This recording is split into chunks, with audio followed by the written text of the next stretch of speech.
오늘은 7교회 중 두 번째 교회인 서머나 교회에 주시는 주님의 메시지를 함께 살펴보고자 합니다. 서머나, 여러분 무슨 뜻일까요? 모략, 쓰다, 그런 뜻입니다. 이 교회의 이름만큼이나 이 교회는 고난과 고통이 많았지만 주님께 칭찬만 받았던 그런 교회입니다. 서머나는 오늘날 이즈미르로 불리는 도시로 유일하게 현재까지 존재하는 그런 도시입니다. 에베소로부터 북쪽으로 56km 지점에 위치한 항구 도시인데요. 거기에는 경기장, 도서관, 극장 그런 시설들이 있었고 다양한 인종들로 이루어진 국제화된 도시였습니다. 이 서머나도 에베소 이상으로 우상 신전들이 많았고요. 특히 황제 숭배 신전을 최초로 유치해서 로마 정부로부터 경제적인 혜택을 많이 받았던 그런 도시입니다. 그런데요, 이 도시에서 그리스도인들이 신앙생활하는 것은 너무나 힘이 들었습니다. 오늘 2절 말씀을 보면 주님께서 내가 내 환난과 궁핍을 안다라고 말씀하셨습니다.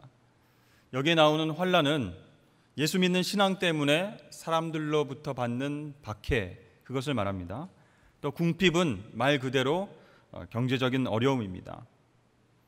그러니까 환난과 궁핍 당하는 것을 주님께서 아신다라고 말씀하셨거든요. 당시 서머나 사람들은요, 대부분 장사를 하기 위해서는 상인조합, 즉 길드와 같은 연합에 반드시 가입해야 됩니다. 그런데 그 상인조합에 가입하기 위해서 조건이 있는데 로마 황제에게 내 주 나의 하나님 이렇게 고백하는 사람만이 들어갈 수 있다는 것이죠. 이렇게 상인조합에 들어가고 나면 일단 먹고 사는 데는 별 지장이 없을 정도로 혜택이 주어지게 됩니다. 그러나 이 황제를 향해서 신앙 고백하지 않고 조합에 가입하지 않으면 당장 재산을 몰수당하고 또 세금도 많이 떼이게 됩니다. 자, 이렇게 당시 서머나 교회 교인들은 신앙 때문에 일자리를 잃고 엄청난 세금을 내야 하는 재정적인 압박에 시달려야 됐습니다. 여러분, 지금도 회교권 나라에 가면요, 예수를 믿으면 집도 팔아야 됩니다. 그리고 장사도 포기해야 하는 그런 경우도 많이 있습니다. 여러분들이라면 이런 아픔을 감수하고 신앙을 지켜낼 수 있으시겠습니까? 신앙의 이름으로 그것을 버티고 견딘다는 것은 말처럼 쉬운 것이 아니었습니다. 그런데 주님께서 오늘 말씀을 통해서 서머나 교회 교인들의 고통과 궁핍을 아신다라고 위로의 말씀을 전하고 계십니다. 여러분, 우리 가정에서 배우자나 우리 자녀들이 여러분들을 향해서 이렇게 말할 수 있죠. 당신이 어떻게 알아? 엄마는 내가 뭘 원하는지 어떻게 알아? 아빠는 그동안 나에 대해서 뭘 안 게 있어? 이렇게 말하면 어떻겠습니까? 정말 마음이 무너지고 또 서운해질 것입니다. 우리도 마찬가지로 신앙생활하면서 또 일상을 살아가면서 힘들고 어렵게 살아갈 때 종종 그런 생각들을 하게 되는 것이죠. 하나님이 과연 나의 고통을 아실까? 아니, 나에게 관심이나 좀 있으실까? 그런 섭섭한 마음도 들게 되는 것이죠. 그러나 오늘 주님께서는 서머나 교회의 교인들의 상황을 잘 아신다 이렇게 말씀하셨고, 그리고 실상 내가 부요한 자다라고 말씀을 하십니다. 이것은요, 그저 말로만 위로하시는 것이 아니에요. 왜냐하면 8절 말씀에 주님을 어떻게 표현하고 있습니까? 처음이요 마지막이요 또 죽었다가 살아나시니 라고 주님을 표현하고 있습니다. 그렇습니다. 우리 주님은 처음과 나중이시고 우리 죄를 사하시기 위해서 십자가 고통을 경험하셨습니다.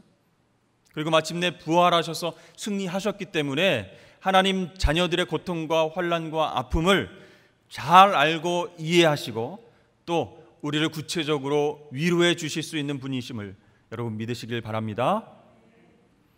당시 서머나 교인들은요, 이 예수 믿는 것 때문에, 그 신앙 때문에 멀쩡한 가게나 집을 빼앗기기도 했습니다. 그리고 감옥에 갇힌 형제 자매의 가족들을 대신 돌봐주어야만 했습니다. 이렇게 외부적인 핍박과 궁핍함으로 인해서 많이 힘들었다는 것이죠. 하지만 그들은 영원한 천국의 상급을 바라보았기 때문에 그 여러 가지 힘든 상황 가운데서도 믿음으로 인내낼 수 있었습니다. 자, 우리 주님께서 우리를 바라보실 때 어떤 관점으로 바라보실까?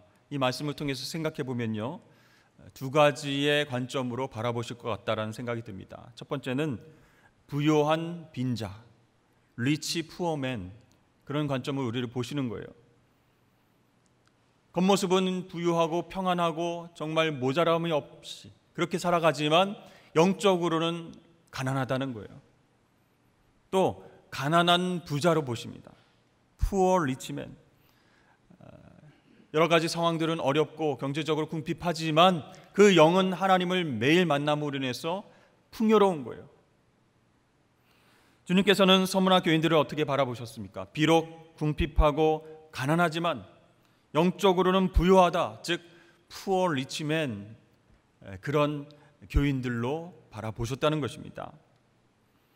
여러분, 이러한 주님의 칭찬은 너희가 끝까지 잘 견디면 이 땅에서 내가 다 갚아줄게, 부자가 되게 해줄게, 그런 약속을 하시는 말씀이 아닙니다. 이 땅에서 겪는 그 고통과는 비교할 수 없을 정도의 영원하고 종말론적인 풍요로움이 너희들에게 예비되어 있다라고 약속하시는 말씀이세요. 그런데요, 이렇게 칭찬을 받은 서문학교의 교인들은 굉장히 내부적으로도 힘든 상황을 경험하고 있었습니다. 이 로마 정부가 교인들을 핍박할 때에 함께 동조했던 사람들이 있었는데 그들은 바로 자신의 동족들인 유대인들이었습니다. 이 유대인들은요, 예루살렘이 멸망했던 AD 70년 이후에 전 세계로 다 흩어졌습니다. 그런데 서머나라고 하는 도시에 가장 많이 정착을 했다는 것이죠. 유대인들이 낯선 땅에 정착해서 제일 먼저 하는 일이 뭘까요? 회당을 건축하고 이 회당을 중심으로 신앙생활을 하는 것이죠. 그곳에 모여서 유대교 율법을 암송하고 하나님 예배했습니다. 그런데 서머나 교회의 교인들을 어떻게 핍박을 했는가? 이 율법을 앞세워서 교인들을 막 쫓아냅니다. 이 도시에서 나가라 합니다.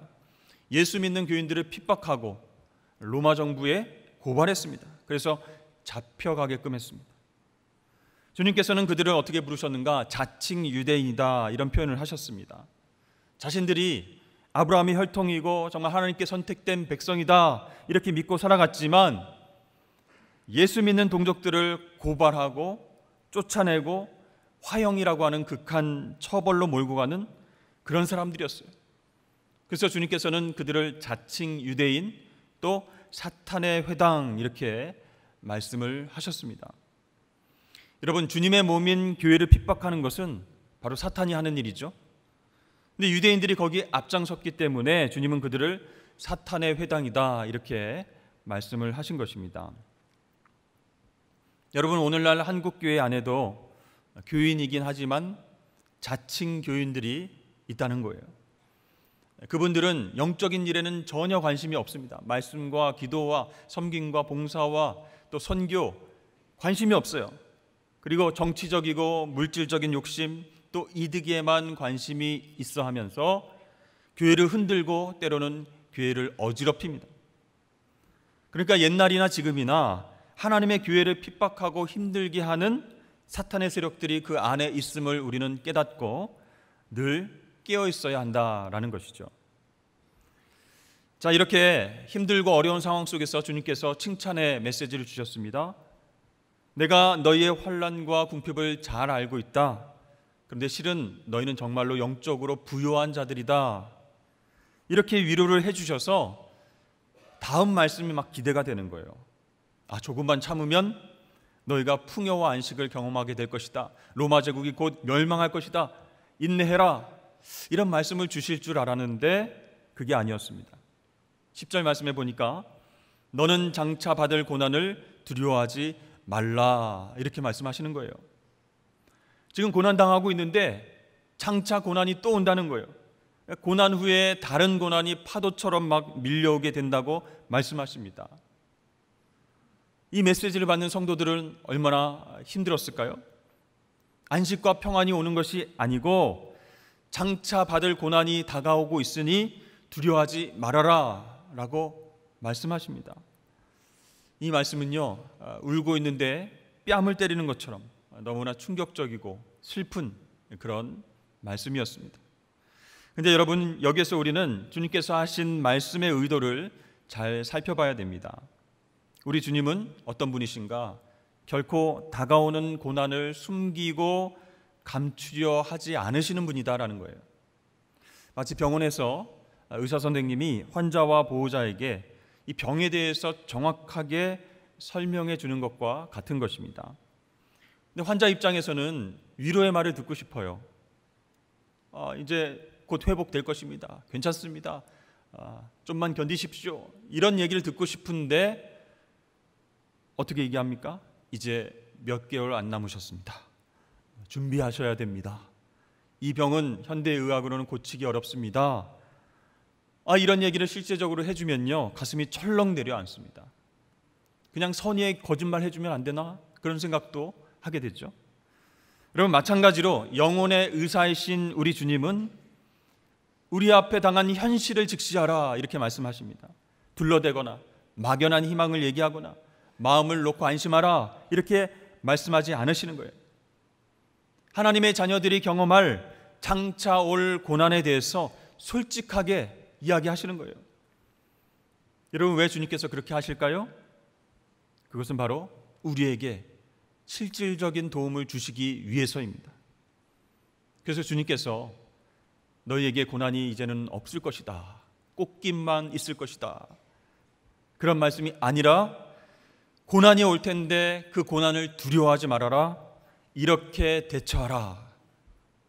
여러분, 어떤 것이 우리에게 진짜 위로의 말씀이 되는 것일까요? 이제 고난이 없으니까 편안해라, 이렇게 위로하시는 말씀일까요? 아니면 고난이 올 텐데 두려워하지 말라, 이렇게 말씀하시는 것일까? 여러분, 진짜 위로의 말씀이 되는 것은요, 회피하지 않는 거예요. 그 고난을 담대하게 받아들이면서 어떻게 해결할 것인가 주님 말씀에 집중하는 것입니다. 주님께서는 요한복음 16장 33절에서 이렇게 말씀하십니다. 세상에서는 너희가 환난을 당하나 담대하라, 내가 세상을 이겼노라. 베드로전서 1장 6절에서는 이렇게 말씀하십니다. 너희가 이제 여러 가지 시험으로 말미암아 잠깐 근심하지 않을 수 없으나 오히려 크게 기뻐하도다. 그렇습니다. 여러분, 우리가 예수를 믿는다고 해도, 신앙생활 잘 열심히 한다고 해도 고난과 환난을 다 피할 수 있는 것이 아니라는 거예요. 다만 고난보다 더 큰 은혜를 하나님이 우리에게 주셔서 우리로 하여금 넉넉히 이길 수 있도록 도와주시는 줄로 여러분 믿으시길 바랍니다. 그럼 밀려오는 고난이 만만치 않을 것이지만 두려워하지 않게 되는 이유, 그것이 무엇이겠습니까? 바로 주님께서 우리와 함께 하시기 때문입니다. 그래서 여러분, 그리스도인들은요, 고난에 대해서 거부하거나 피하지 말아야 됩니다. 고난이 오는구나 자연스럽게 맞닥뜨리면서 두려워하지 않는 것이 필요합니다. 걱정과 염려는요, 고난을 이기는 데 전혀 도움이 되지 않습니다. 왜 하나님께 맡기지 못하고 왜 걱정과 염려를 하게 될까요? 내가 해결하려고 하기 때문입니다. 그러나 주님께서 나와 함께 계심을 믿는다면 문제와 고난이 아닌 예수님을 바라보게 됩니다. 그때 주님께서 우리에게 인내할 힘을 주시고 승리를 경험케 하실 줄로 믿습니다. 근데 여러분, 우리가 주님의 동행하심, 주님의 함께 하심을 경험할 때가 언제일까요? 그것은 역설적이게도 가장 힘든 고난과 역경을 우리가 통과할 때, 그때에 주님의 함께 하심을 더 절실히 경험하게 된다는 거예요. 여러분, 지금도 핍박이 심한 회교권이나 제3세계 교회에서는 사도행전 말씀에 나오는 기적들이 지금도 여전히 일어나고 있다라는 사실입니다. 칼을 들고 교회로 들어와서 목사님에게 막 돌진하는 무슬림이 중간에 하나님의 영광을 경험하고 꼬꾸라지는 거예요. 그 자리에서 엎드려서 눈물로 회개하는 역사가 일어납니다. 또 예수 믿는 것 때문에 일자리를 잃어서 굶주리고 있었는데 지나가던 어떤 행인이 정말 잘 알지 못하는 사람인데 끼니 때마다 들러서 먹을 것을 전달해주고 가기도 합니다.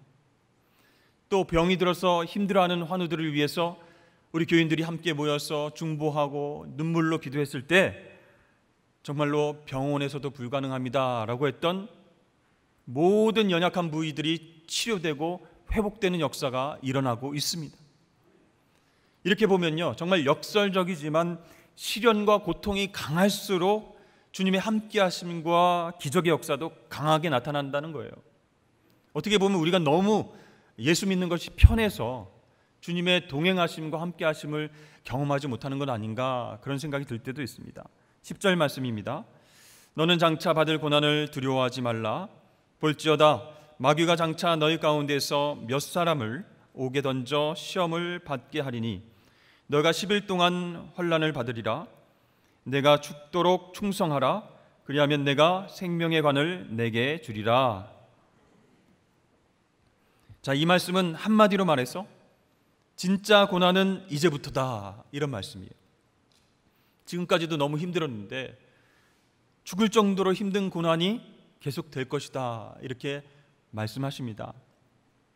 실제로 이 말씀을 받은 직후 50여 년이 지난 후에 이 서문학 교회의 초대 감독인 폴리캅이 지금까지 끝까지 로마 황제 숭배를 거부하면서 재판정에 서게 됐습니다. 그래서 그 판사가 얘기하는 거예요. 한 번만 로마 황제를 숭배하겠다, 말만 해주면 풀어주겠다, 용서해주겠다, 자유를 주겠다, 다시 교회로 돌아가서 목회할 수 있도록 해주겠다, 이렇게 말합니다. 그때 폴리캅은 이렇게 그 자리에서 말합니다. 저는 86년간 주님을 섬겼습니다. 그분은 한 번도 저에게 나쁜 일을 하지 않았습니다. 저를 배신한 적이 없습니다. 그런데 제가 어떻게 나를 구원하신 나의 왕을 욕되게 할 수 있습니까? 로마 황제에 절하지 못하겠습니다. 이렇게 얘기를 하고 결국 순교하고 말았습니다.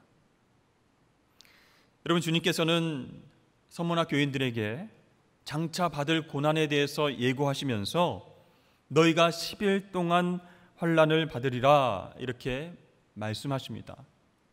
이상하다. 이 편지를 받은 이후 50년 후에 폴리캅이 이렇게 순교했는데 10일 동안 환난을 받는다고? 짧은 기간 아닌가? 무슨 뜻인가? 근데 여러분, 여기서 10일은요 완전한 고통이라는 뜻이 있고요, 동시에 제한된 시간이라는 뜻이 있는 그런 말입니다.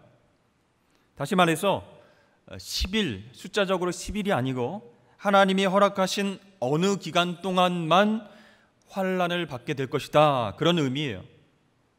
그래서 감옥에 던져진 사람이 전체가 아니라 몇 사람이다, 이렇게 말씀하고 있죠. 또 환난의 기간은 영원이 아니고 10일이다, 며칠이다, 이렇게 말씀을 하시는 겁니다. 그렇습니다. 우리 가운데 고난과 핍박이 아무리 극심할지라도 하나님께서 정하신 그 한계를 벗어날 수 없다는 겁니다. 하나님께서 뜻이 있으셔서 허락하셔서 성도에게 고난과 환난을 허락하셔서 우리가 그것을 받아들일 수 있지만 그것이 영원하지 않도록, 또한 절망하지 않도록 그 수위를 조절해 주신다라는 말씀이에요.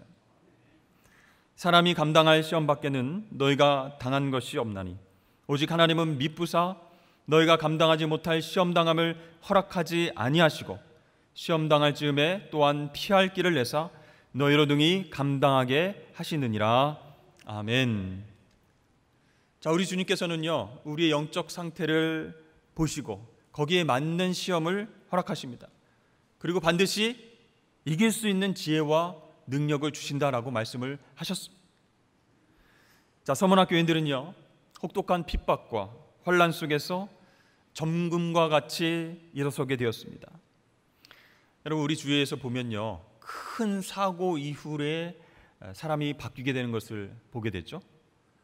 정말 엄청난 사고 이후에 살아난 사람, 또 인생의 바닥을 치고 살아났던 경험을 한 사람, 그 사람은요 그 이후로 인생에서 정말 소중한 것이 무엇인지 깨닫게 됩니다.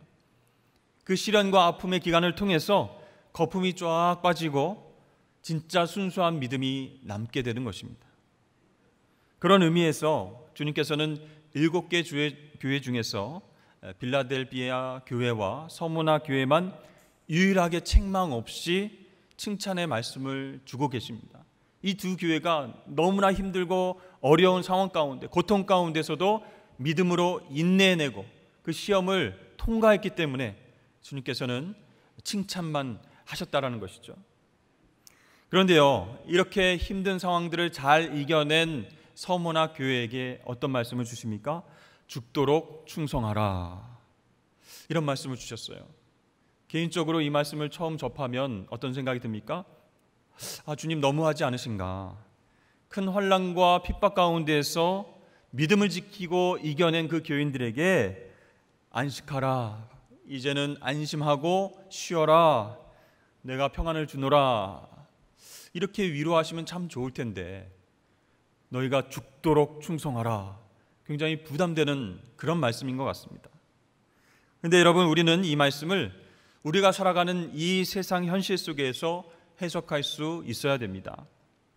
현재 우리는 어떻습니까? 예수님을 믿어서 고문을 받게 됩니까? 예수 믿는다고 그렇게 핍박당하고 고문당하고 순교할 그런 환경입니까? 아니죠. 그러면 우리들도 이 말씀을 받아서 서모나 교인들처럼 고통과 환난 가운데 믿음을 지켜내자, 순교할 마음으로 교회 일에 충성하자, 죽도록 충성하라 했으니까 교회 아침 일찍부터 나와서 저녁 늦게까지 봉사하고 죽도록 한번 충성해보자, 여러분 이렇게 적용하는 것이 올바른 적용일까요? 근데 여러분, 실질적으로 이 본문 말씀을 가지고 여러 강사 목사님들이 교회에 항존직 세미나라든지 재직 세미나 강사로 오셔서 그렇게 말씀하세요. 죽도록 충성하라. 지금 충성이 정말 아무것도 아니다. 여러분의 헌신이 너무 부족하다. 죽도록 충성하라 말씀하셨으니 정말 목숨이 왔다 갔다 할 정도로 그렇게 헌신하고 충성하셔야 됩니다. 이렇게 말씀을 전하시는 분들도 있습니다. 여러분, 오늘 말씀에 나오는 충성은요, 헬라어로 피스토스라는 단어가 쓰였습니다. 영어로는 faithful이라고 하는 단어입니다. 즉 죽도록 충성하라 라고 하는 말씀은 첫 번째로 맡은 바 본분을 신실하게 감당하라, 그런 뜻이에요. 신실하게 감당하라. 우리 일상 속에서 나에게 맡겨주신 그 사명이 크던 작던 간에 최선을 다해서 책임을 감당하라는 거예요. 그래서 여러분, 교인들을 만났을 때, 자녀들을 만났을 때, 이웃들을 만났을 때 한마디 하는 것도 신실하고 조심스럽게 그 사람을 배려하면서 하는 것, 그게 중요하다는 거예요. 그래야 신뢰를 주는 사람, 믿을 수 있는 사람이 된다는 거예요. 그게 바로 죽도록 충성하라 라고 하는 주님 명령의 첫 번째 의미입니다.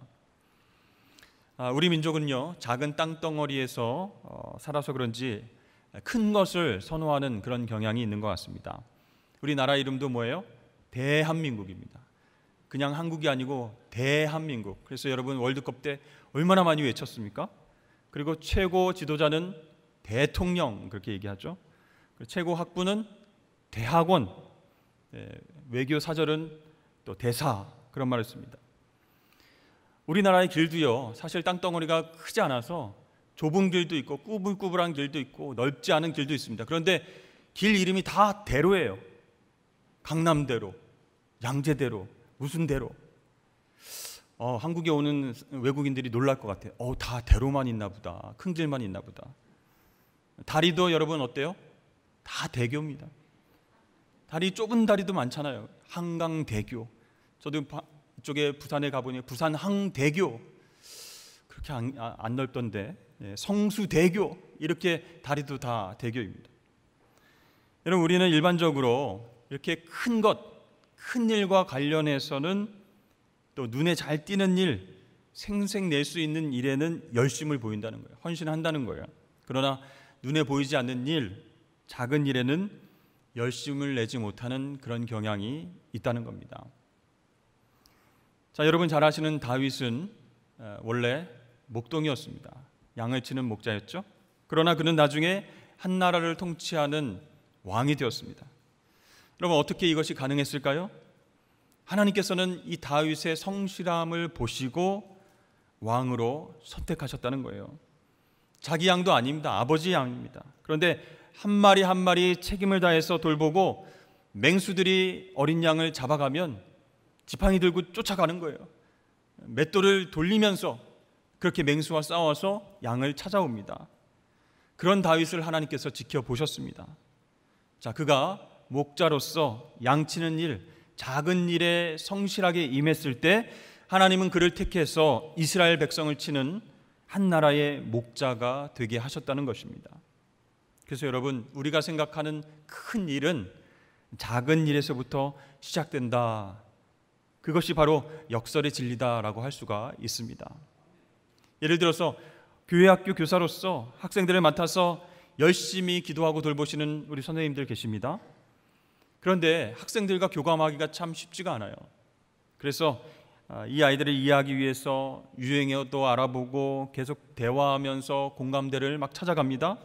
어떻게 하면 우리 아이들이 말씀과 기도에 더 집중할 수 있을까, 신앙생활 잘할 수 있을까 연구하고 고민하고 기도하는 그 교사야말로 죽도록 충성하는 그런 사람입니다. 눈에 잘 띄지 않아도, 사람들이 인정해주지 않아도 맡겨주신 영혼들을 위해서 애쓰는 그 모습을 주님께서 칭찬하신다는 거예요. 또 몇 명 되지는 않지만 나에게 맡겨주신 그 목장을 천국으로 한번 만들어보자 생각하고 사랑으로 섬기는 그 목자야말로 죽도록 충성하는 사람입니다. 자, 이렇게 맡겨주신 일이 크든 작든 성실하게 감당하면요, 믿을 수 있는 사람이 되는 거예요. 하나님께서 보시기에 정말 신실한 사람이 되어서 더 큰 일을 맡겨도 되겠구나, 이렇게 생각하시게 된다는 거죠. 그리고 다른 큰 사명도 주시게 됩니다. 두 번째, 죽도록 충성하라 라고 하는 말씀은요, 끝까지 충성하라, 그런 뜻입니다. 여러분, 헌신이라고 하는 것, 무엇을 하든지 간에 중간에 그만두지 않고 끝까지 감당하는 것이 헌신이죠. 하다가 조금 힘들면 내 길이 아닌가 봐, 나한테 안 맞나 봐, 이렇게 그만두고 여기저기 기웃거리는 사람들도 있습니다. 너무 힘이 듭니다. 지쳤습니다. 내 성격과 내 재능과 잘 안 맞는 것 같습니다. 이렇게 하면서 열매를 경험해 보기도 전에 하나님 맡기신 사명을 내려놓는 것, 멈추는 것, 그런 사람들은 하나님의 풍성한 은혜를 경험할 수 없다는 것이죠. 여러분, 요즘 TV를 보면요, 골목 식당 보셨습니까? 맛집의 엿집 이런 프로도 있더라고요. 또 6시 내 고향 맛집, 이렇게 맛집으로 소문난 식당을 찾아가서 그 식당의 성공 비결이 무엇인가, 이 맛의 비결을 취재하는 프로그램들이 많이 있습니다. 근데 제가 이게 프로그램을 보니까 맛집 사장님들의 공통점이 있는 것 같아요. 그것은 바로 기본에 충실하고 이게 내 사명이다 생각하고 끝까지 밀어붙인다는 거예요. 그 음식이 길거리 음식, 떡볶이, 튀김, 그거일지라도 자기의 방식대로 끝까지 최선을 다해서 손님들에게 좋은 것을 대접한다, 그런 사명의식이 있더라고요. 그래서 내가 먹는 것처럼, 내 식구들이 먹는 것처럼 정성스럽게 요리하고 손님에게 대접하면 그 진심이 통하게 됩니다. 그래서 소문이 나고 소문이 나서 소위 대박집이 됩니다, 이렇게 이야기들을 하시더라고요. 그런데 가만히 그 음식을 준비하는 과정을 관찰해 보면요, 놀랍도록 시간과 정성이 많이 들어갑니다. 아니 저렇게까지 하나 할 정도로 새벽에 일찍 일어나서 막 좋은 재료를 사기 위해서 시장 나가서 발품 팔고요, 어떻게 하면 더 맛이 좋을 수 있을까, 잡내가 나지 않을까, 막 소스를 개발하고 막 8시간 10시간 막 끓이고, 막 귀찮고 힘들어도 이 맛을 유지하기 위해서 그렇게 노력한다는 거예요. 돈을 벌어서 기계를 막 도입해가지고 편하게 일하는 것이 아니라 귀찮고 힘들어도 끝까지 그렇게 노력을 다한 다음에 준비가 다 되면 이제 식당문을 여는 거예요. 그 사장님들 중에 어느 노부부의 이야기가 기억이 납니다. 30년 넘게 우리 식당을 찾아준 그 손님들을 위해서라도 내 건강이 허락하는 한 이 방법 그대로 음식을 준비할 겁니다. 당연히 힘들지.